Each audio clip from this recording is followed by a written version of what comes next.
My parents said it was my duty to stay home and care for them. I gave up jobs, love, freedom. But when I got sick, they sent me to the hospital alone. That's when I saw the truth. If I had left that town when I was 22, maybe everything would be different. Back then, I had this job offer out in Denver. Decent pay, solid future. And more than that, it felt like my shot at real freedom. My bags were packed. I had my apartment deposit ready. But when I sat down to tell my parents, my mom just started crying. "You are all we have, Henry," she said. "You know your sister lives halfway across the country, and your brother barely calls. If you go too, who's going to be here for us when we're old?"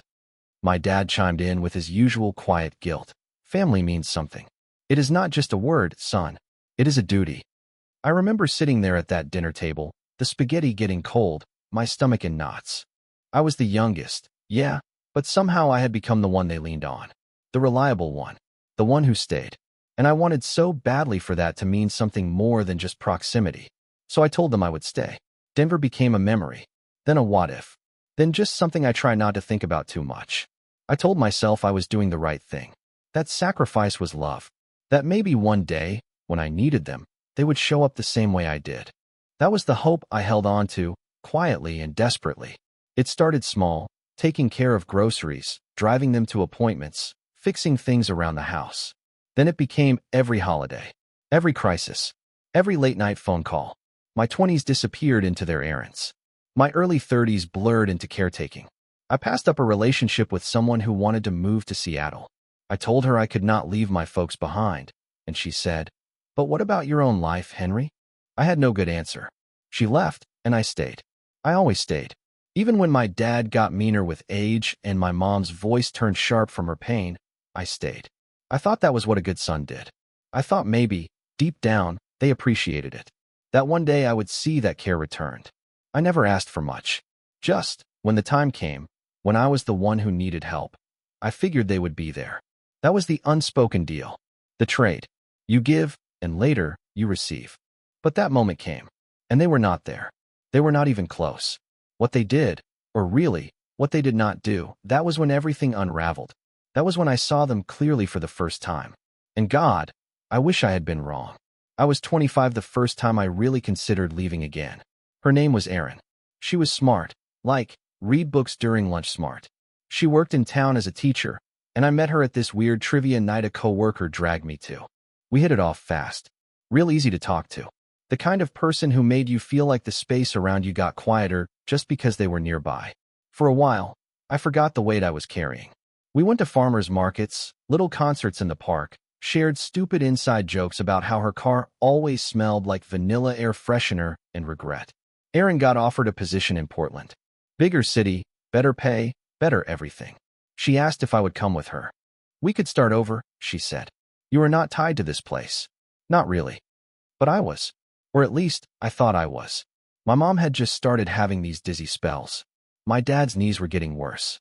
I was driving them both to appointments, refilling prescriptions, keeping the house together. And every time I tried to imagine walking away, I saw their faces, tired, aging, alone. So I stayed.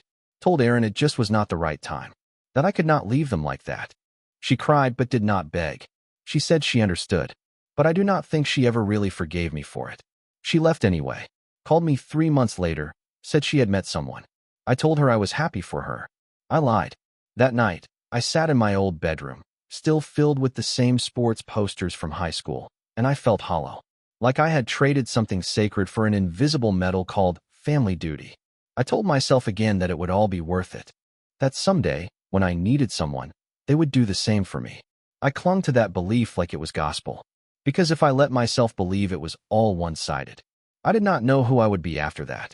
But life kept moving. Days bled into years. My siblings stopped calling. My parents grew more dependent.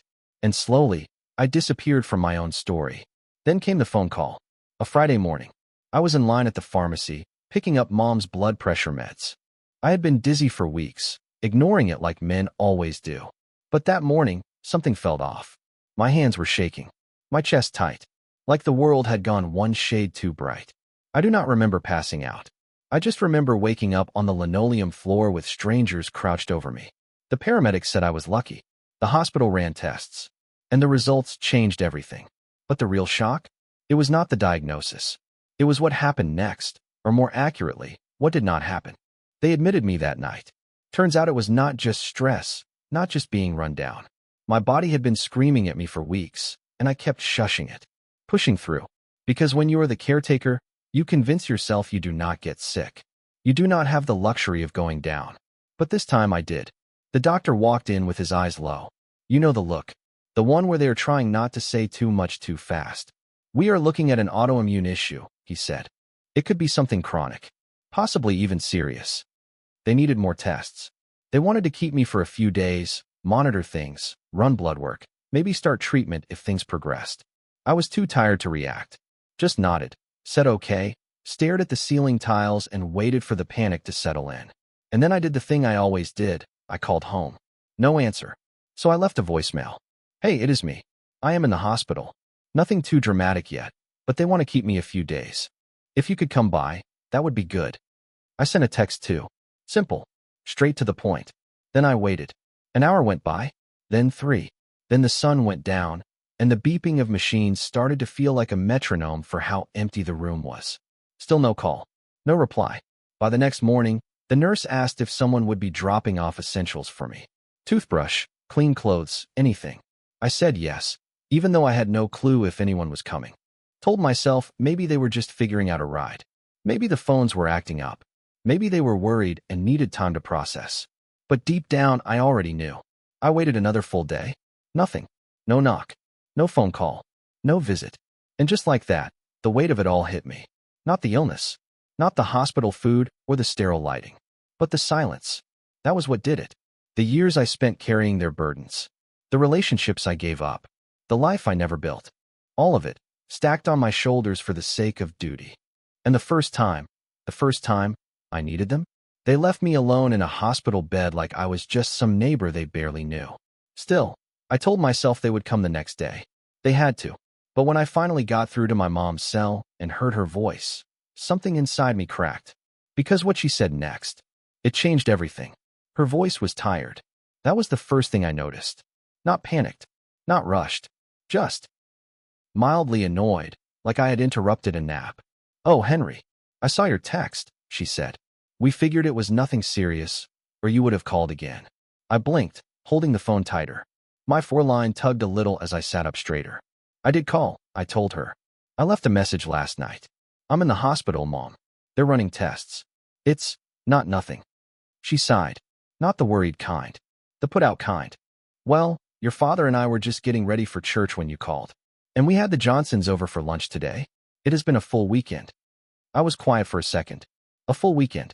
She was talking about potato salad and polite conversation over folding chairs while I was lying in a hospital bed, connected to machines, alone.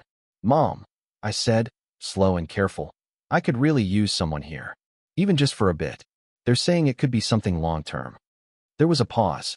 The kind that says more than words ever could. Then she said it. Well, Henry, we are not really in a place to be driving back and forth. Gas is expensive, and your dad's knees are acting up again. Plus, you are already in good hands there, right? She was talking like I had checked into a hotel. I felt something sharp press against my ribs from the inside. Not pain, not fear. It was grief. The kind that sneaks up on you when someone you love confirms what you already feared. They were never really going to be there. I stayed. I said quietly, more to myself than to her. What was that? I stayed for you. All these years. Her tone changed, defensive now. Oh, Henry, do not start that. You always made your own choices. We never forced you to do anything. That was the moment I knew. They had rewritten the story. In their minds, I had not sacrificed anything. I had just happened to stay. Out of convenience. Out of comfort. Not out of love. Not out of loyalty. Not for them. And definitely not something they owed me back. I need to go, I said, voice flat. Oh, well, let us know how the tests go. She hung up like she had just ended a chat with a neighbor about garden tools. I stared at the blank screen for a long time, phone still in my hand, as the monitors beeped quietly beside me. That was the moment everything shifted. The moment I stopped believing they would ever show up. But I was not done. Not yet. The tests came back the next day. And with them, another choice. One that would change everything. It was lupus. The kind of autoimmune disease that does not scream when it arrives, just slips in quiet and stays forever. The doctor walked me through the details. How my immune system was attacking my own body. How the fatigue, the dizzy spells, the inflammation, it was all connected. They had caught it before it became life-threatening, but it was not going away. You will need to slow down, he said. Change your lifestyle. Learn to manage the flares. This is not something you can push through anymore. I just nodded. Slowing down. That was something I had never been allowed to do. Not when I was holding everyone else up. The hospital gave me brochures, support groups, medication plans. One of the nurses, God bless her, offered to help call family. I almost laughed. Do not bother, I told her. They are busy. The truth was, I had already made up my mind. When I got discharged, I was not going back to that house. Not to the peeling yellow siding. Not to the chore list taped to the fridge. Not to the quiet sighs and guilt-laced silences that had replaced affection years ago. No more pharmacy runs. No more 3 a.m. grocery trips when Dad forgot to write something down. No more of Mom's casual, Henry will take care of it. I could not do it anymore. Not because of the illness, but because I finally saw things clearly. They had not asked me to stay. Not directly. They had just let me do it. Year after year. Let me pass up offers, partners, dreams, my life, without once telling me I mattered outside of what I could provide. And when the roles reversed, when I needed something back, they chose convenience over compassion. I stared out the hospital window that night, watching the city lights blink like little reminders that life was still going on out there. Without me. Always without me. And something inside me finally shifted. I was done being the backup plan. The spare son. I had a follow-up appointment in 2 weeks. And after that, I was leaving. No long letters. No dramatic fights. Just silence. The same silence they had given me. But first, I had to see them one more time. Face to face. Because there was one final conversation I needed to have. I walked through the front door like a stranger. Same creaky hinge. Same faint smell of dust and old coffee. The living room still had the same couch I had helped move in a decade ago, wrapped in plastic like anyone ever came over. They did not even look up right away. My dad was in his recliner, half asleep with the news on low. My mom was folding towels, humming some off-key church song. When she finally noticed me standing there with my hospital bag, she smiled, like I had just come back from a weekend trip. Well, there he is, she said. How was everything? Like I had gone to get my teeth cleaned or fix a tire. I dropped the bag on the floor. Hard. I was in the hospital for 4 days, I said. You never showed. My dad shifted in his chair, but said nothing. My mom's smile faded, but her voice stayed calm. You said it was not an emergency. I just stared at her. And that made it fine to ignore me? She opened her mouth like she had a defense ready, but then shut it again. I could see the gears turning, trying to rewrite the narrative into something more comfortable. I have lupus, I said. Silence. Finally, my dad spoke. Well, people live with that, do they not? Like I had told him I sprained my wrist. I gave up everything for this family, I said. Jobs, relationships, my health. I stayed so you would not be alone. My mom shook her head, suddenly sharper. Nobody forced you, Henry. You could have gone, same as your brother and sister. That hit different. Not because it was true, but because it was the first time they admitted it out loud. That I had done this to myself. That they had never asked, but they had also never stopped me. Never said thank you. Never said go live your life. Just let me sink deeper into the role they needed filled. Caretaker. Driver. Grocery boy. Ghost. I thought family meant showing up, I said. It does, my mom said, folding another towel. And you have shown up. You have been a blessing. A blessing. Not a person. A function. I wanted to scream, but I was too tired. My body ached. My head buzzed from meds and unanswered questions. So instead, I walked past them, down the hall, into my old room, still painted that same dull blue, still holding trophies I stopped caring about in high school. I closed the door and locked it. Then I opened my laptop and pulled up an old email folder, one I had not touched in years.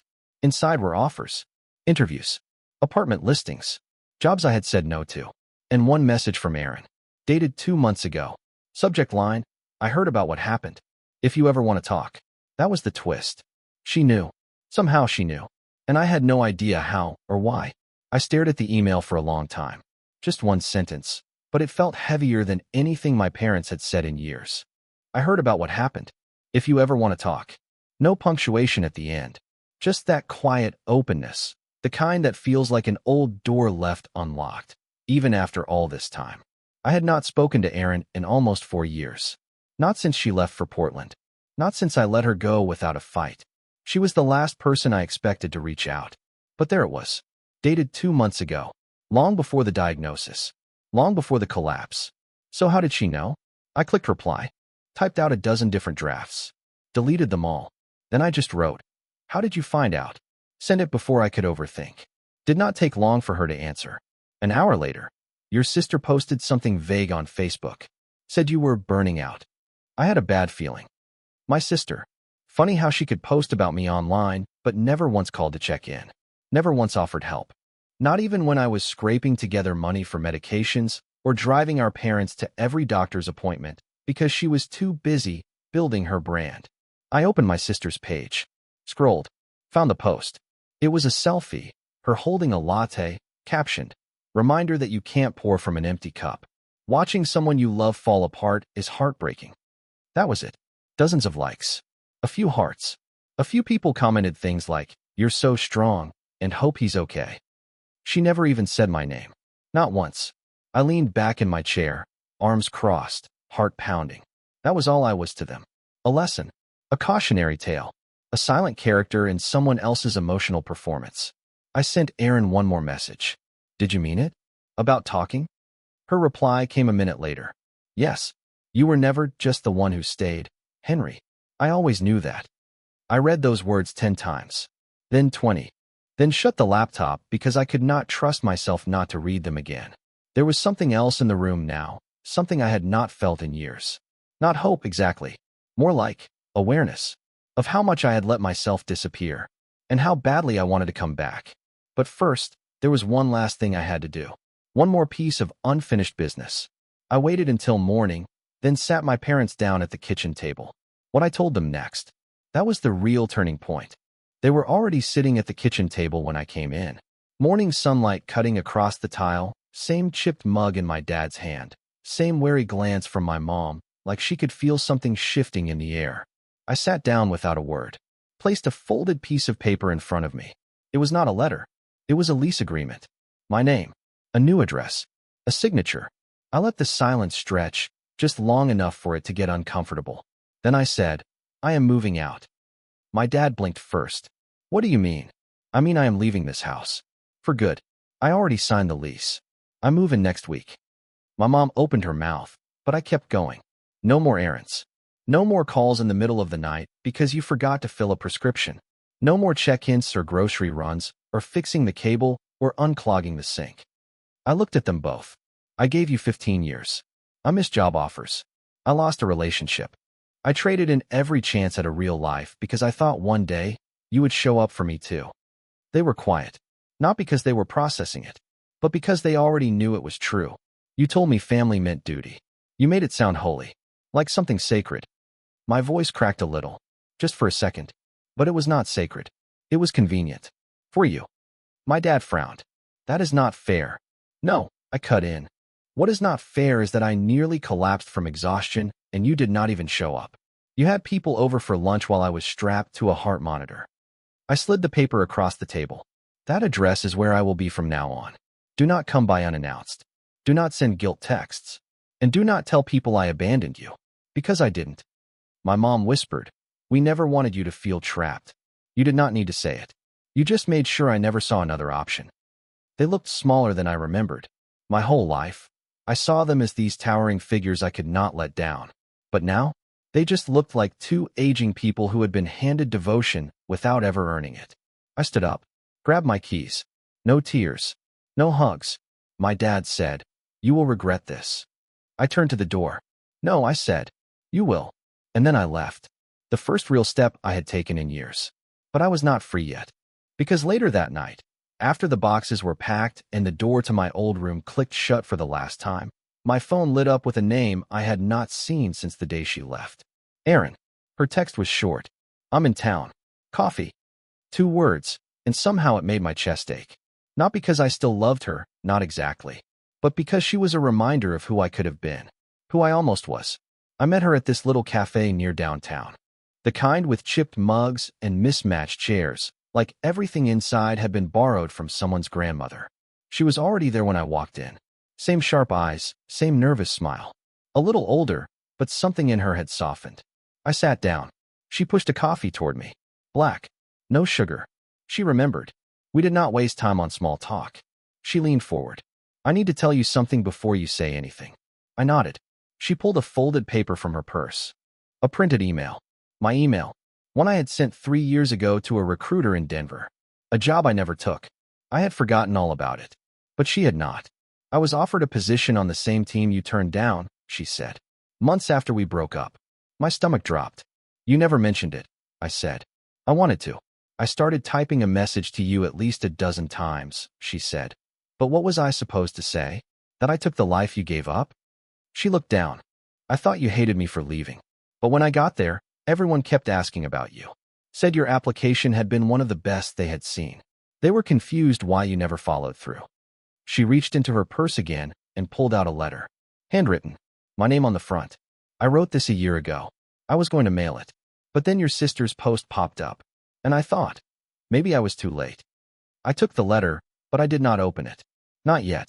You were not too late, I said. We sat in silence for a while. Then she asked the question I knew was coming.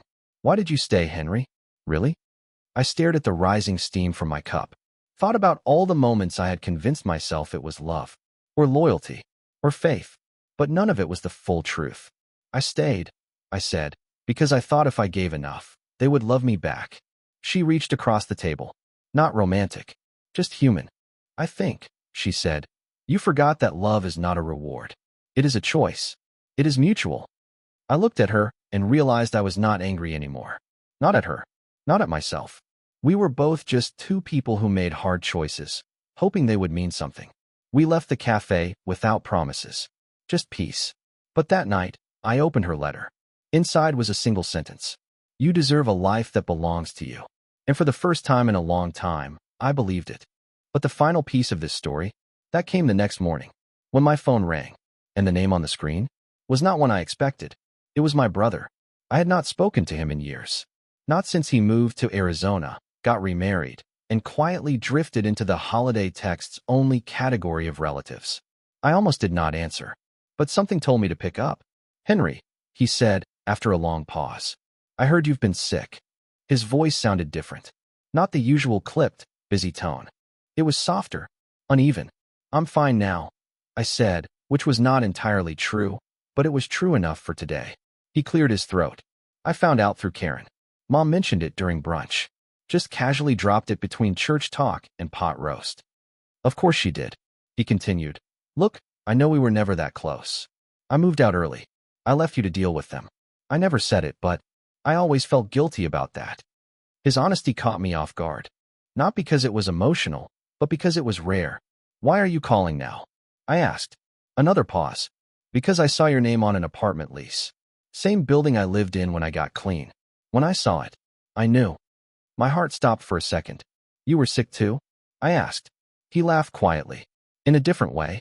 But yeah, I drank myself halfway into the ground before I left town. Nobody noticed. Not even Mom. They just thought I was lazy. That hit me hard. Because in a way, we had both disappeared. Just differently. I never wanted to be like them, he said. But I never figured out how to be better. I looked out my new window. Still bare. No curtains yet. Just city light filtering in, making the dust glow like glitter. I think we start by not pretending anymore, I said. No more playing roles. He was quiet again. Then, I'd like to visit. If you're open to it. I said yes. Not because I was desperate for connection, but because for once, it was being offered without a catch. After we hung up, I sat with it all. The childhood I lost. The years I gave. The silence I received. And I realized something. Family is not who demands the most from you. It is who shows up when it counts. It is not the people who share your blood. It is the ones who respect your boundaries, see your worth, and give you room to breathe. It is mutual. Always. And duty? It is not about sacrifice without return. It is not about erasing yourself so someone else can be comfortable. True duty is rooted in love, in care, in choice. I do not regret staying, but I regret thinking it was the only way to be worthy. Now, I am choosing differently. I hung a small sign on my new apartment door the next day. Nothing fancy, just a simple wooden plaque I found at a flea market. It reads, "You belong here, but only if you knock first." And for the first time in my life, I feel like the door swings both ways.